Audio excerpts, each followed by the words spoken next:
They're there. Oh, nice. There's another one up here on this one, I think. Oh, All right, looks there like we go. face. Would Yep. you see YouTube YouTube is now? also live. Yep. Okay. Facebook, I think, is loading. Okay. And actually, It's a load the little video delayed, yet. but not too bad. Yeah, it's going to have a delay for sure. They always do. I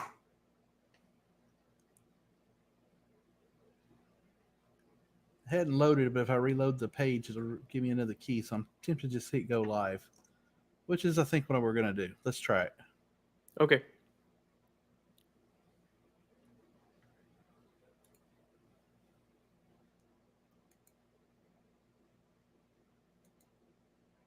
Yeah, there we go.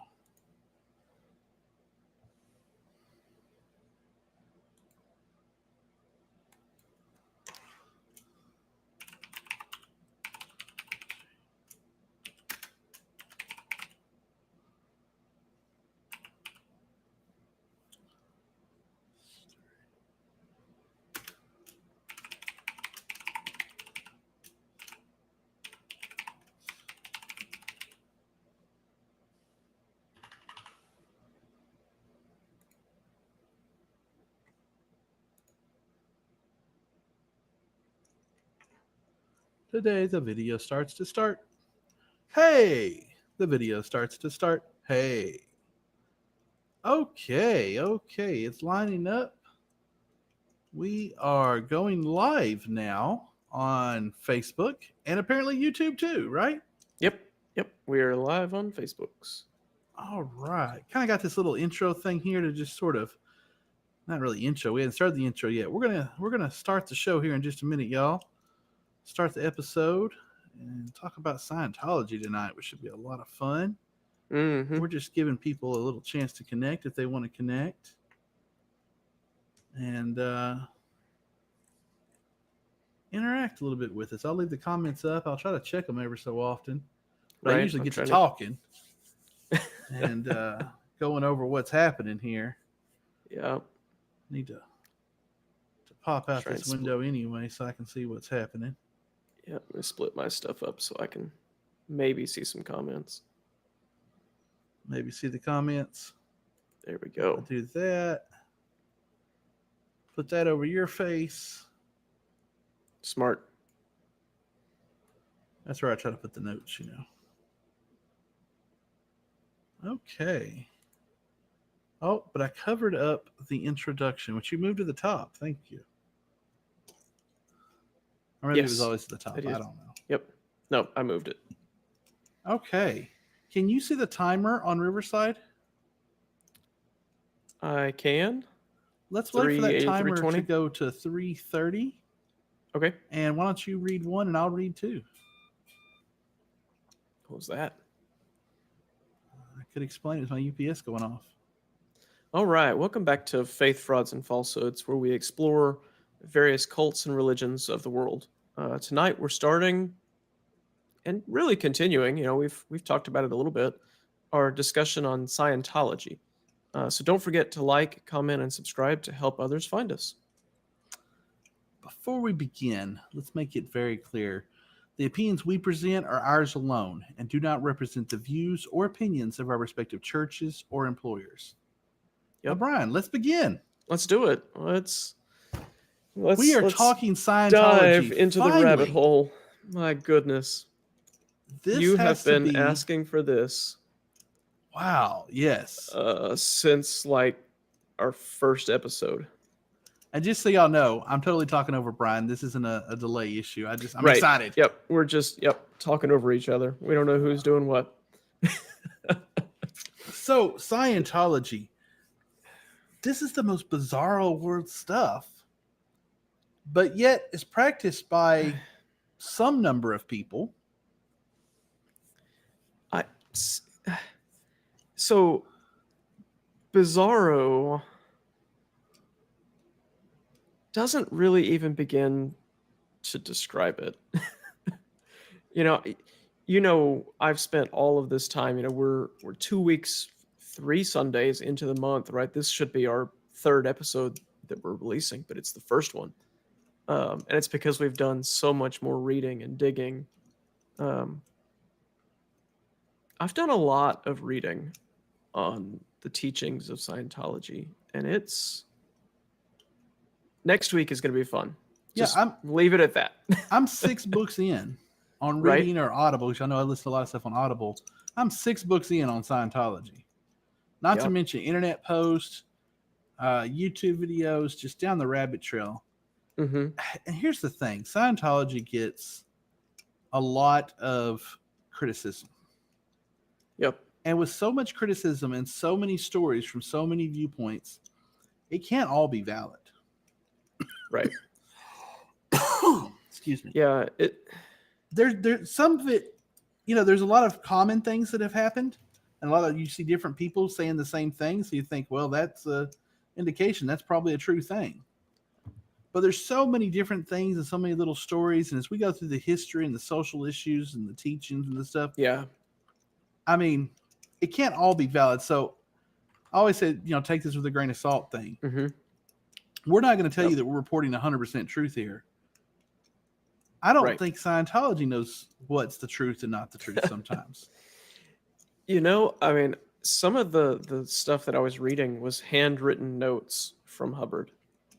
And I sent you a couple of pictures, right, of the notes, and they're completely illegible, right? It's like just a squiggly line, right? There's no letters to it, right? I mean, it's cursive, right? But I'm old enough to have learned cursive, right?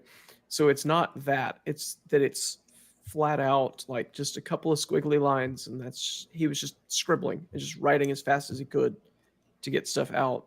Well, And it never got transposed into typed form. I want to come back to that for sure. Mm-hmm. But I also want to mention, don't your kids learn cursive in school? They've kind of been learning, but it's not the environment that it was for us. Oh, right. When I was in 4th and 5th, 6th grade, you were required to write everything in cursive. So, well, my kid is learning cursive for sure. So they still teach that in school. They also say the Pledge of Allegiance. yeah. Well, I just know a lot of people. I almost use the B word. A lot of people, and not the curse word people think. I was gonna say, what word are you thinking of? But okay. Okay.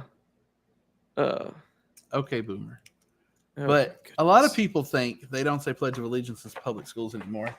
I don't know about the rest of the country, although I've done research and they do in almost all of the country, everywhere in the United States. But let's just assume I don't know about the rest of the country. In Texas, they say the Pledge of Allegiance. They also pledge the Texas flag. And they're required to learn Texas history, or you ain't going to pass, boy. Mm-hmm. You're going to have to put that fidget spinner down. Oh, man. I always got to have something in my hand. I have to go to the silent every one. time.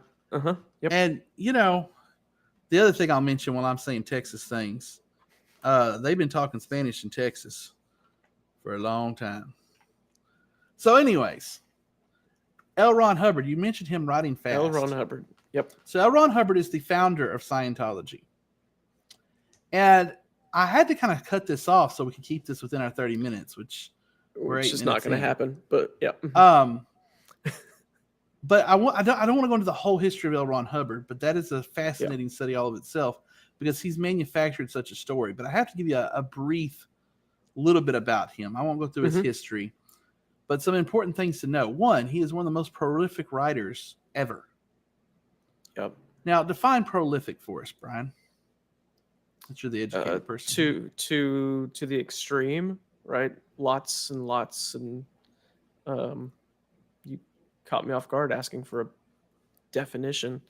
Well, we discussed this a little bit. When you told me, I said something about him writing a lot. You said, oh, yes, he's very prolific. And I was like, yep. Doesn't prolific mean like great, wonderful, best? And then I looked it up and I was like, oh, that's not what that means at all. Right. Yeah. The way Brian used it was accurate. Yeah, no, it's very much he wrote and then he'd finish and then he'd write again and he'd finish and he'd write again. There was very little delay. And in some cases was probably writing multiple things at the same time. there's some He argument on published lots and lots. how good he was or wasn't at it, but he wanted to kind of be an adventurer. There's a lot of things he wanted to do. He was a pilot when flying was a very, very new thing. Right. There was he was arguably worked on a ship. He was kind of an adventurer, but where he found he could make money was that he could write. And he found he could write science fiction and fantasy stories for the forget the term, the trade rags. You know, those little magazines that come with a whole bunch of stories in them. I believe like Heinlein, I know Asimov wrote stories like that. Yeah. Like the Reader's Digest kind of things, where it's just the little short stories. Yeah, Reader's thing. Digest condenses other things, but yes, it was about that size, and you could buy those things. Well, they paid basically a penny a word, and they had rules that the same author couldn't be published more than once in one of the magazines, which came out every week, I believe. They paid about a penny a word, and you couldn't have the same author. So he wrote under 20 different pseudonyms. Why does that not surprise me? Well, he had to, and he wasn't the only one to do this, but he was definitely one of the most successful at it and pushed out stories quite a bit. So he wrote a lot of published works and was paid very, very little for it. He learned to write and write fast and use that and keep going and keep going. So much so that instead of using individual sheets of paper on his typewriter, he would buy rolls of paper and just start typing. Just kind of stream of consciousness, just go at it. Yep. Or automatic writing. All right, define automatic writing for our listeners, because I know what you're talking about, but since you're going to be the one to use the phrase. Oh, well. Letting a demon possess you and write. Yeah. And if you study Hubbard, he does not say that's what happened, but there's some people who claim that he claimed that he had a guardian angel who would sometimes write through him. Right. Help him. Yeah. And so there's some possibilities there. Okay, so I'm sure this is going to come up, right? But you brought up that he lived with someone very particular at one point in time, but I can't remember who that was that he lived with. That was I didn't put that in this history, but a follower of Aleister Crowley. Right. Was it Crowley or LaVey? Crowley. Okay. I'm definitely right on the Crowley thing. Okay. Yeah, I couldn't remember. Not LaVey, but Aleister Crowley. Who was this guy? I forget his name. I didn't put it down because I'm trying not to go over the history of Hubbard. Hubbard. But my point is, he played with some occult stuff. And he was always trying to be successful. He wrote a screenplay. He's wrote things that you've seen before. You might have even read some of his books. Some of his contemporaries and people that he knew was like Heinlein. And Asimov. I need to stop going over him, but he slept with Heinlein's wife, you know. There's just so many stories in this. Yeah. But at some point in his writing, he wrote a book. He had a spiritual experience, and he wrote a book that he said he couldn't tell nobody. And then he came up with this idea of Dianetics. Yeah. And Dianetics. That started in like 1949, 1950. Something like that. Okay. Dianetics, the modern science of mental health. Yep. Right there on my bookshelf. Did you read that whole book? No, goodness, no. Too much to it. It was. I started, and then I was like, "This is no." But I will tell you, we kind of make fun of it, but there are definitely people who follow it. Yeah. You know, there are people who read Dianetics and said, "Oh, really?" Dianetics promotes clearing your mind. As a way to achieve kind of a higher existence. very specific to the word clearing, Yes. right?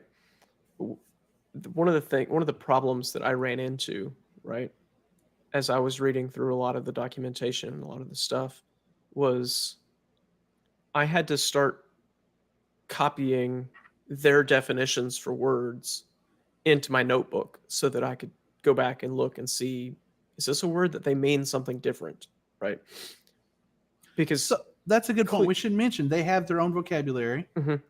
And when we start talking about their teachings, we're going to talk about vocabulary Yeah, real heavily. yeah, Um, we'll need to be real careful that we keep speaking in English and not in Scientology. hmm But vocabulary is very important. So, interesting enough, he was very obsessed with vocabulary yes, and grammar and things. That's a real part of Scientology, huge part of Scientology. But he started with his Dianetics, and he wrote this book, and all of a sudden, it just started taking off. Became a bestseller super quick. People were seeing their lives changed by the things they learned in Dianetics, right, and so he quickly started the Hubbard Dianetics Research Foundation. Now, hmm one weird thing about Hubbard, you're going to hear me name some times or some places all over the country. yeah, This man yeah. moved around like He was, crazy. yep, And then when he made money, he moved around the world like crazy. hmm Considering this was the 50s, and yes, That's, we had, some faster transportation. Did we have commercial airlines in the 50s? oh yeah, yeah, Okay. But even then, it wasn't like easy to move around as it is now, even. right, yeah. In the 50s and 60s, right, air travel was for the elite, Right. And we right? still Yep. didn't have no Concorde or fast planes going Mm-mm. across continents and across the oceans. There were some cross cross ocean flights in the 50s, But not but it fast wasn't ones. but it wasn't the Concorde, right? Yeah. For sure that wasn't until the 70s. So he started this Hubbard Dynetics Research Foundation in Elizabeth, New Jersey. And the reason I'm mentioning this out is at that time, again, not trying to go into his thing, his family officially lived in Washington, not D.C., but Washington. But he started the That's foundation in New Jersey. in Jersey, okay? He was often not at home. Um, it didn't take long. So he was making all kinds of crazy money at first. And he built up this foundation and these other people working with him and everything. But he was the leader. And it wouldn't take long. 1951, they come to financial difficulties and then bankruptcy. He ended up resigning and leaving. What's important to note is that this was also after the failing of the Dianetics Foundation. He came up with the idea of the Thetans. Yep. Thetan. The Thetan is like your immortal being. It's almost like a soul, but not exactly. It's like a ghost. His idea is that everybody's a Thetan, right? Yeah, I mean it's we probably should have considered doing this whole discussion on Scientology in a different format, right? Because there's so much to the history, like this idea of a Thetan.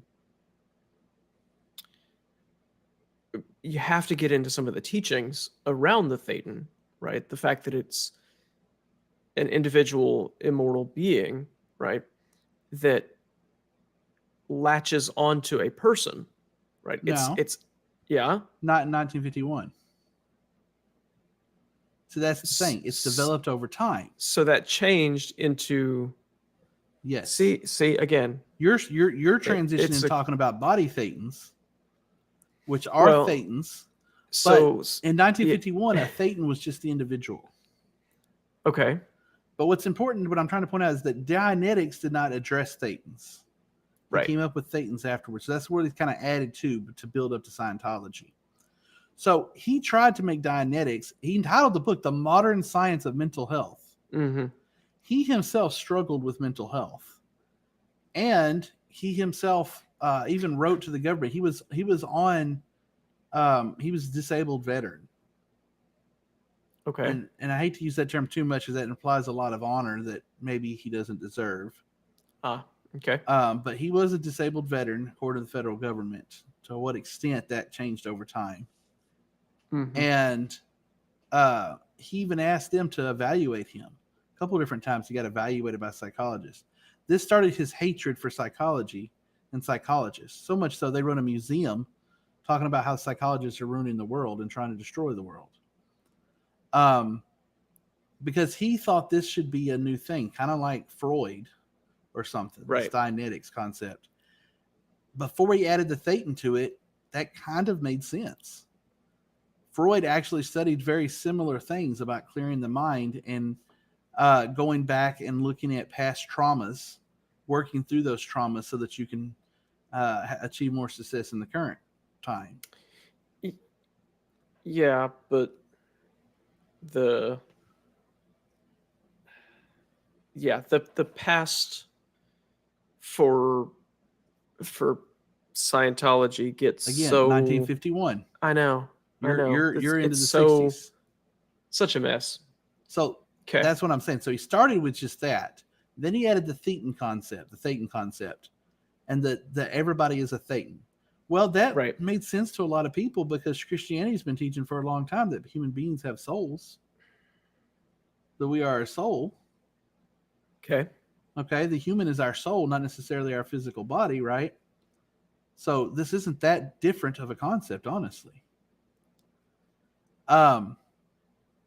Also, interestingly, that after the bankruptcy of the Dianetics Foundation, he lost the rights to the name Dianetics.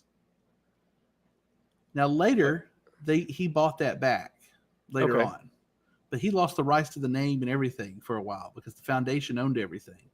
Right. He was trying to keep the money in there, but he was also funneling money out the back end of that thing like crazy. Mm-hmm. But this is part of the reason he came up with the whole Thetan thing, because this allowed him to start transitioning into a religion. Yeah. He even got with somebody's like, let's start this religion and call it Scientology. Because if a religion, then they can't come after us for a lot of things. We don't have to be so careful with the books because we're a religion. Right. We don't have to report all this stuff. Yeah. Taxes aren't a big deal, etc. Right. So in 1953, he established the first Church of Scientology in Camden, New Jersey, making that shift from Dianetics to Scientology. Yep. And I just told you he did that in 1953. But in 1952, he moved to England. Yeah. And while he was over there, he ended up forming a thing called the Hubbard Association of Scientologists International. And he started doing lectures in London where he talked about Dianetics, but he also started turning this into Scientology. Mm. Now, very important is the Church of Scientology keeps records of a lot of stuff. Now, are these records accurate? Right. But they have writings, like you talked about. They have all of his writings. They have recordings that were made of his speaking. Yep. They actually, I'm sure this came up, right? They have a separate division within the group, right? That their only job is to record these writings and engrave them on metal plates and store them somewhere so that they can survive past the nuclear war.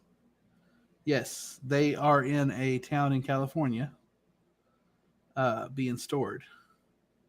It is the same place on the same farm where Hubbard eventually died.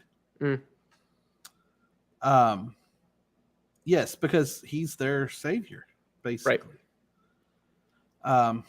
Excuse me just a second. Yeah. So in 50, it just moved on me.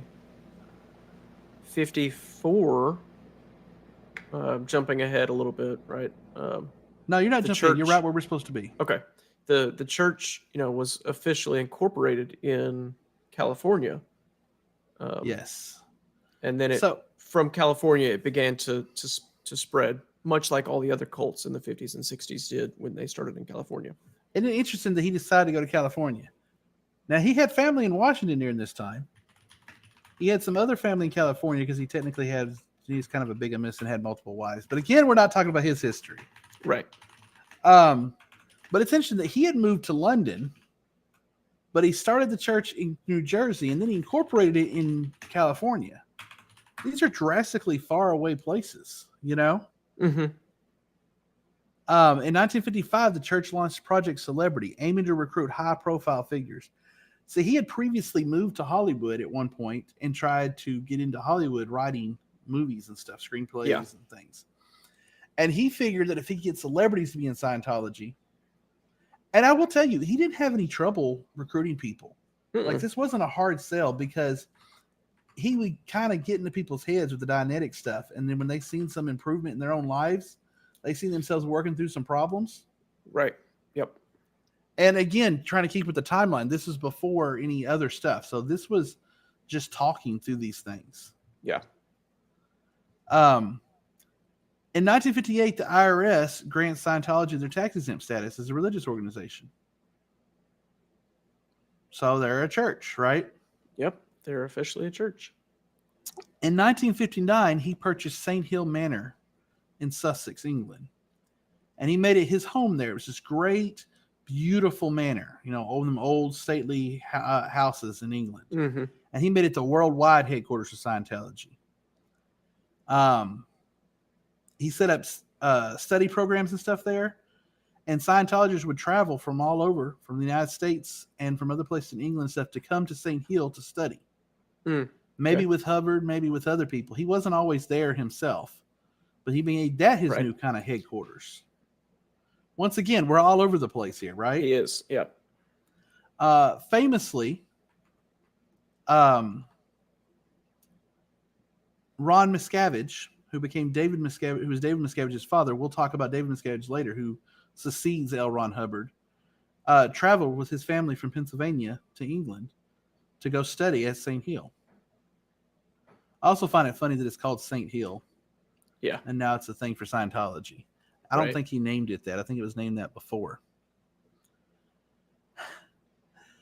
Then he starts getting paranoid. So I should mention, we're into 1966, 67 by this point. He's been running this thing for 20 years, 17 years or so, since he started the Dianetic stuff. This is kind of a long time for a lot of cults. Mm-hmm. Okay? But in 66, 67, he started getting paranoid, and he decided that's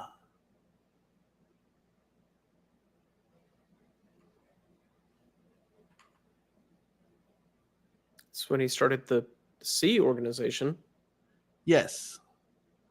Yes, he started getting paranoid because he got a little feedback. Now, I say it wasn't hard to recruit people. It wasn't, but even people back then seen, wow, there's something weird about this. Mm-hmm. This Scientology thing's a little far out, even for the hippie times, Right. Yeah. And so that was a bit of a problem for him. He noticed that. He noticed all the kickback for this. Mm-hmm. And people were like, who is this weird old rich guy running here? And why does he have all these people coming and going from this St. Hill place? Yeah. And they had this habit of taking over a place. And the surrounding town there, all of a sudden, these pilgrims were moving there to go study and renting houses and buying houses and getting jobs. And all of a sudden, there's a lot of them living in this town. Right. Yep. And the government in England started noticing this and started looking into it. People started looking into who are these people, because they're pretty strict about different religious organizations over there. Mm-hmm. Remember that a lot of people came to what became the United States because they were fleeing religious persecution in England. Yep. So, anyways, he formed what he called the Sea Org. Basically, he bought some old boats. Yeah. That's what he did. He did. Yep. He bought some old boats, and he decided he had had a history in his past on boats a little bit. He says he was some great explorer and hero of World War II. Other people say he was a failure multiple times. But he bought these boats, and one in particular was called the Apollo. There was, I think, 3 or 4 boats. Mm-hmm. And he formed the Sea Org. He dressed himself up as a Commodore. They kind of had mismatched uniforms. He made all the other people wear uniforms like they were in a Scientology Navy, basically, and he called it the Sea Org. And he took Scientology on the road. Yep. Or on the sea. Yep. All this time, he's writing still. He's continuously writing and adding to Scientology. In Scientology, every word that comes from Hubbard is basically holy, right? Yep. Mm-hmm. He wrote multiple memos and letters, and I forget the wording they use to address different policy things. letters. Yep. Policy letters. There you go. He wrote multiple policy letters, some that contradict each other. Mm-hmm. And this is something the Scientologists study a lot, especially the Sea Org. So the Sea Org basically becomes the monastery, the priest class of Scientology. Okay. While on the sea, they're more monastery-like, but they become the priest class of Scientology. So there's public Scientologists, and then there's the Sea Org. These are the people who are super devoted, super into it. They work for the church. Barely. They're basically slaves. But then he started having trouble with that too. He got on the Sea Org and went floating around, seeing around the world, thinking he would do pretty good. But then in 1969, he went to Corfu, Greece. The Apollo and several of the other Sea Org ships spent several months docked at Corfu, during which time they faced increased scrutiny and controversy. They ended up leaving because they were asked to leave. Yeah. Basically, a lot of people thought they were a lot of things. A lot of rumors went around that they were, smuggling drugs. Rumors, and they were likely not smuggling drugs. That's a no-no in Scientology. Yeah. But they were definitely trying to recruit Scientologists. And the people were weird because they worked really, really hard for very little pay and long shifts. And they were often, exhausted, and they were just kind of weird, Yeah. It was a traveling cult. Very interesting was in Casablanca, Morocco. They docked there, and they started kind of using that as a training base because they could have people come and go from there and dock on the ships. They could, famously, I read a story of a boy who was 13, and his family were in Australia, and they were Scientologists, and he flew to Morocco to go get on the Apollo and start serving in the Sea Org. That's the other thing. A lot of people who served in the Sea Org were very young. He had a tassel of young girls, another theme in the cults, right? He had a tassel of young girls called the Commodore's Messengers organization, who would meet his every need. They'd help him get dressed in the morning. They'd help him get his food and eat. They'd make his bed. They'd get his pen, get his slippers, and they'd relay messages to the rest of the ship. And then they went to Madeira. In 1973, they went to Madeira. Madeira was having a lot of, internal revolutionary type stuff happening at the time. And in Madeira, some people say they tried to take over the government. He was going to make it the first Scientology country. The church denies this, but this is what some people say. Yeah, so this was in 73. We're already up to 73. So at this point, things have already started getting even weirder for Scientologists. So it wouldn't surprise me if he was trying to take over the country. Yeah, so the whole time he's writing more and more of these policy letters, and he's adding to this, to what Scientology means. It's important to note that he keeps adding to what Scientology is. Scientology's not changed much in the last 20 years. But for these first several years, man, there was quite a bit of changes. Yeah, it was constantly updating. Right, because he was there, right? Yep. Well, after the Madeira thing, they got ran off from yet another port. So I just told y'all about Greece, Morocco, Madeira. They've been ran off several times. And he tried just being out at sea and having boats coming back and forth. But that's a rough life right there, never docking. And so finally, I just got to mention this real quick. It's more in the social issues. While they were at sea, they learned several practices. One of the practices they did is they would tie somebody up, and as a disciplinary measure, they would have them walk the plank. And while they're tied up, they'd have them walk the plank and toss them out to sea. Right. They called this planking. And they would usually fish them out of the water before they died. Nobody died. I don't. Right. That anybody know of to prove. Yeah. They later kept up the same practice. So they would also sometimes as a disciplinary measure, would take somebody and abandon them, maybe on an empty island somewhere, or maybe on a country somewhere, but the place that doesn't have Scientology. Because remember, Right. a lot of people were young teenagers Mm-hmm. or young adults, and they didn't know anybody outside the church, and so they go abandon them someplace and say you're not good enough to be with the church, and maybe they come back for them, maybe they wouldn't. Yeah. That was a pretty common thing. It was a very harsh environment. Um, Also in 1973, so in the United States, there was a lot of people also question, what is this Scientology thing? Why are they making all this money? Where's all this going? And the government started investigating them. So Hubbard, and it was claimed that his wife at the time, Mary Hubbard, launched a program called the Snow White program.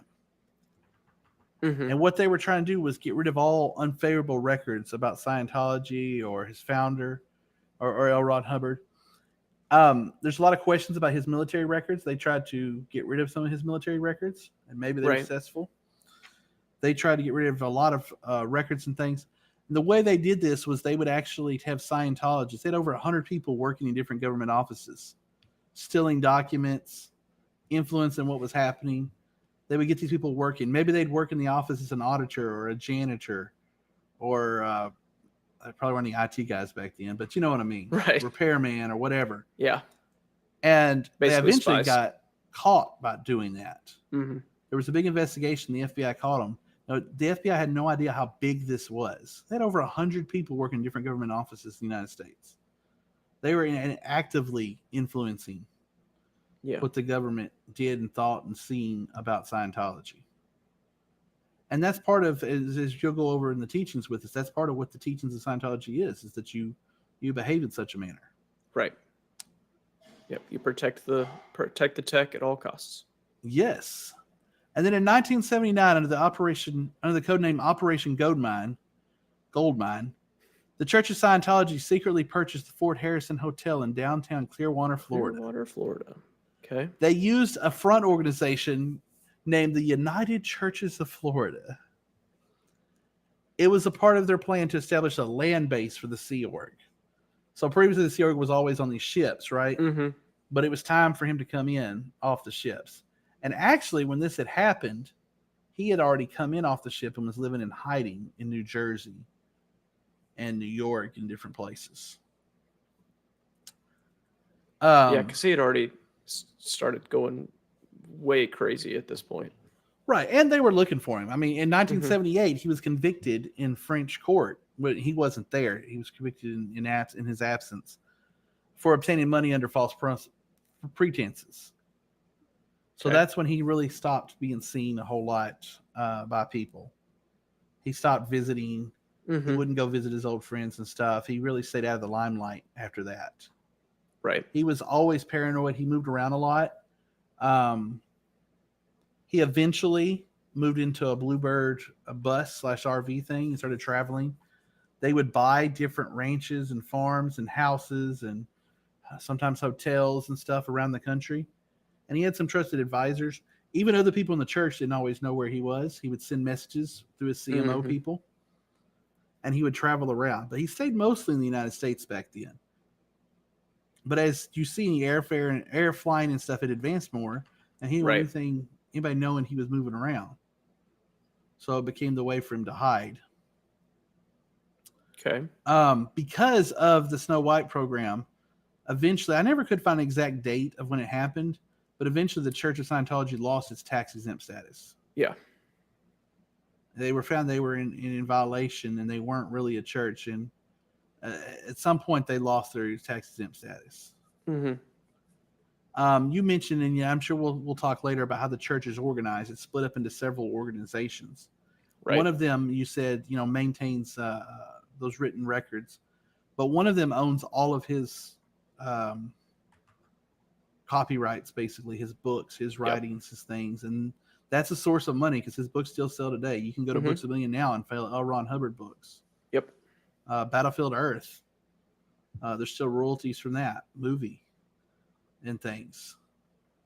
In 1986, L. Ron Hubbard passed away. He was in that Bluebird bus, and there's multiple different stories about how that happened. basically only 3 or 4 people actually were in any contact with him day to day. And the rest of the church was all, he controlled the church still, but through passing messages. Right. Largely day to policy day letters. running of the church had been done by David Miscavige by this point. Right. He was a kid who had grown up in Scientology. So we're into 1986 now. 86, yeah, so 36 years Yeah, this is, after I don't want to say a mature Dianetics. religion because, our religion's what? I don't know how many years old. 6,000, 8,000, 30 billion years old. I don't know. Yeah, so at least 2000, right? If you think just count Christianity Jesus. if you think of Christianity as a completely separate entity. Right. But if you count Judaism too. Right. Yeah, that Then- gets a little bit more out there. So in 93, right, so Miscavige has been running it, and eventually the IRS gives them their tax-exempt status back. Yeah, so it's basically just a big business at this point. They're not tax exempt. They got to do taxes. That doesn't mean they were paying their taxes properly. Right. They actually were not paying their taxes properly, and so they were racking up millions and millions in fines. Mm-hmm.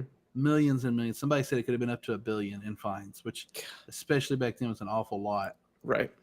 And there's a whole story in how that happened, but I won't go into the whole thing. That they got the tax exempt status back. Basically, Miscavige and one of his other people showed up and talked to the head of the IRS and convinced him over several meetings, and just finally eventually worked it out and got their tax exempt status back.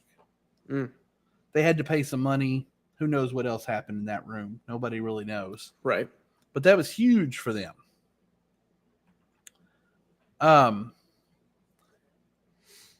There's been several other.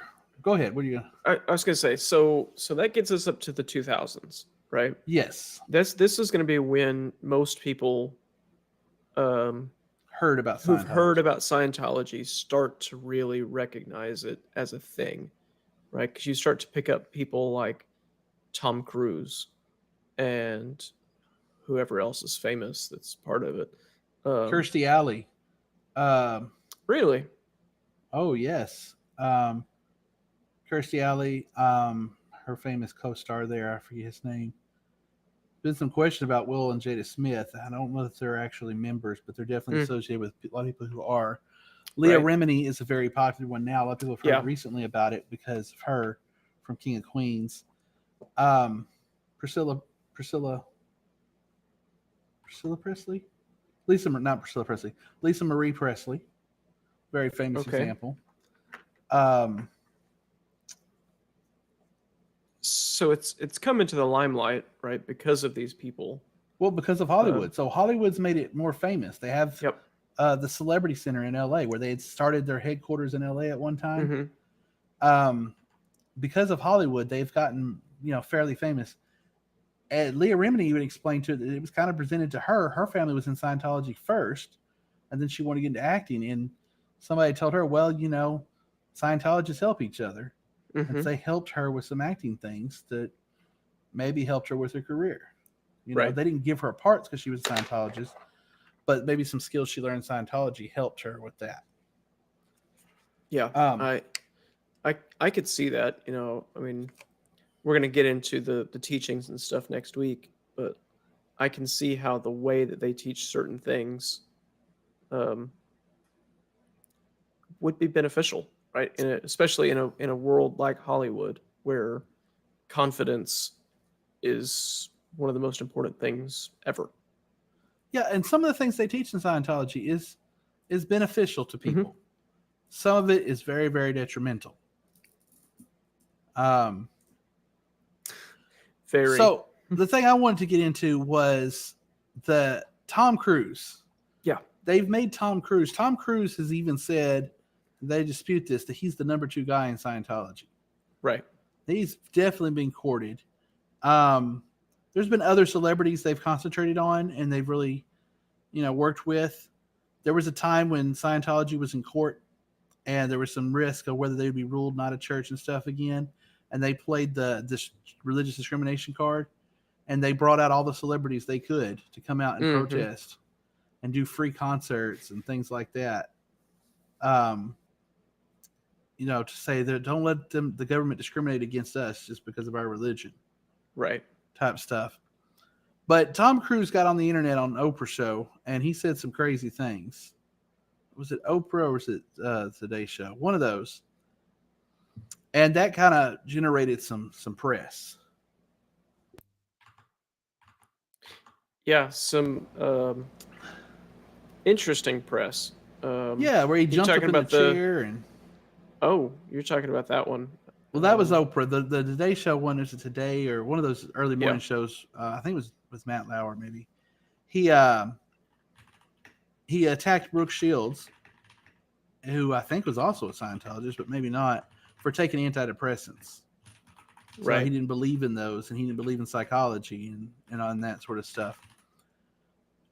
But he's also said good things about Scientology, and so the church tries to use him as promotional thing. However, somebody found a promotional video just meant to be played inside Scientology. They really protect their copyrights and their things.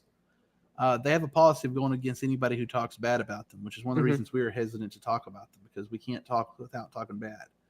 Right. However, there's a lot of other shows and episodes and articles and TV things against Scientology now. So I think we're a small fish and it's probably not a big deal. Right.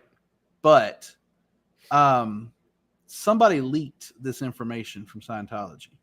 And I know when we talk about beliefs, we're going to talk about some more leaks that had happened previously. But this one in particular, they got very aggressive about it, and they started pressuring and trying to sue and get the video taken down. This was 2008. This was the age of Anonymous. It was. Do you remember Anonymous? I do. I remember them very well. What do you remember about Anonymous? Occupy Wall Street. That was a big one. They were very big in pushing a lot of the stuff from WikiLeaks. Right? They were very friendly with WikiLeaks. So Anonymous, they were not organized at all. Right. Anonymous is everybody and nobody. Yep. What do they say? We are Legion. We are Legion. We do not forgive. We do not forget. We do not forget. Anonymous was a online community that formed off of the 4chan communities, and was everybody and was nobody.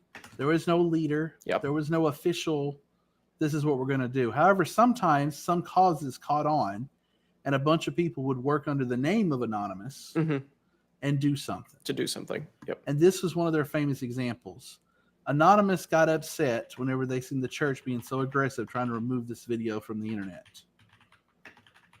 And in 2008, it was almost possible to remove such a thing from the internet. Anonymous is one of the reasons it's not possible now. It's right. We're beyond the point it would ever be possible now. Yep. But in 2008, it was almost maybe kind of possible to remove such a thing. And I say we're beyond the means. I don't know if we are beyond the means. But so Anonymous posted a video on YouTube called Message to Scientology. Yep. And basically told them they're going to combat the censorship that the church was doing. And they declared this was the beginning of Project Chanology, which was their attack on Scientology. They prefer DDoS attacks, the distributed denial service attacks on the church's computers and networks and websites. Yep, because that was easy to script and multiple people could take advantage of it, right? Yep.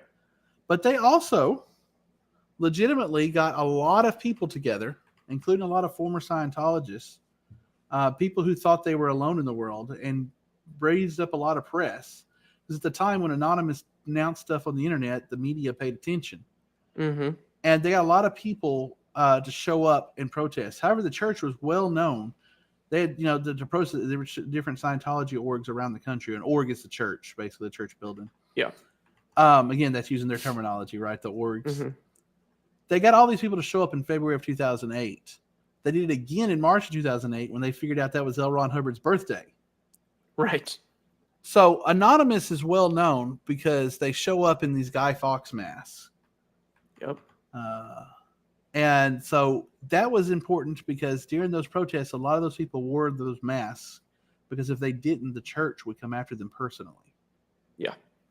The church would hire people to follow them and go to their work and do different things. And so this really was whenever they became public. And some people got out of the church because of those protests. The Sea Org members, who were all on land now, or mostly, they still have a couple of ships, were not allowed to go to the windows. They were not allowed to walk between buildings anymore. They have to be shuttled from place to place in these vans. But some Sea Org members seen these protests and made a decision to leave the Sea Org because of it. So I think the protests were successful. Yeah. There's more to the Church of Scientology, but there's a basic history of it right there. Yep. That's basically where they are and about where we are today. Yeah.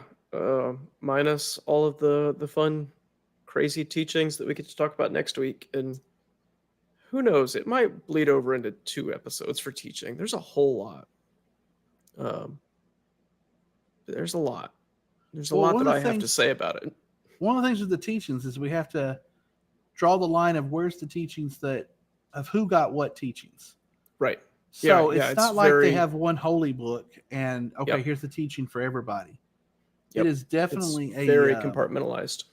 Very compartmentalized. Matter of fact, they teach you that if you learn stuff out of order, because eventually he introduced an order of learning these things, that if you learn stuff out of order, you could die. Right. Which is why when all their teachings leaked on the internet, they freaked out. Yeah. Yeah, because I don't know about y'all, but I'm not dead. So I mean, you may think that I am. I may feel like it some days, but I'm not, and I've read through it, so can't be that bad. A lot of people in Scientology are not far enough on the bridge. That's what they call it. Again, using their terminology. The bridge to total freedom. To actually know a lot of this stuff. Yeah. So while I think it's important we go over their teachings, I think that some of the crazier stuff is further along, and there's probably very few people who've ever went over that. We only know it because it got leaked. You know? Yeah, I saw a couple of videos out there of guys that were talking about it, things that they hadn't quite gotten to, right? But they had known about it, that it existed. And they were saying that, you would have to have spent, $250,000 given to the church before you could even get to those kind of levels, right? Well, so and that's in the social issues, it's not right? just, It's not free. It's not like you can just get a Bible and read it. Right. Yes, people pay and pay dearly. There's a reason this church is so rich. We don't really know the size of the church. We do know this. There are orgs or church buildings all around the country that are empty. They're freshly remodeled. They have some nice flashy lights and lots of stuff, and nobody works there. Right. They have literally sunk money into real estate. They've sunk money into a lot of things. The church is currently estimated to be worth over $1 billion. I could see that. Yeah. Yeah. I mean, they've got some pretty nice real estate here in town. So they do. And y'all, an expensive part of town. As we go through this journey, we'll see if we can get Brian to go with me and we can get a session done there. I think I will call Father David and get some holy water, and we'll go and just walk around the place. See if he'll come with us. Maybe the walls will fall down. Maybe the walls will fall down. Hey, if you keep walking. That's right. If the Lord says it'll happen, it'll happen. So look, y'all, I think that's a good place to end this episode. I think so. Yeah. So we'll be back with you next week, and we're going to get into the teachings, and this is going to be fun. Sounds like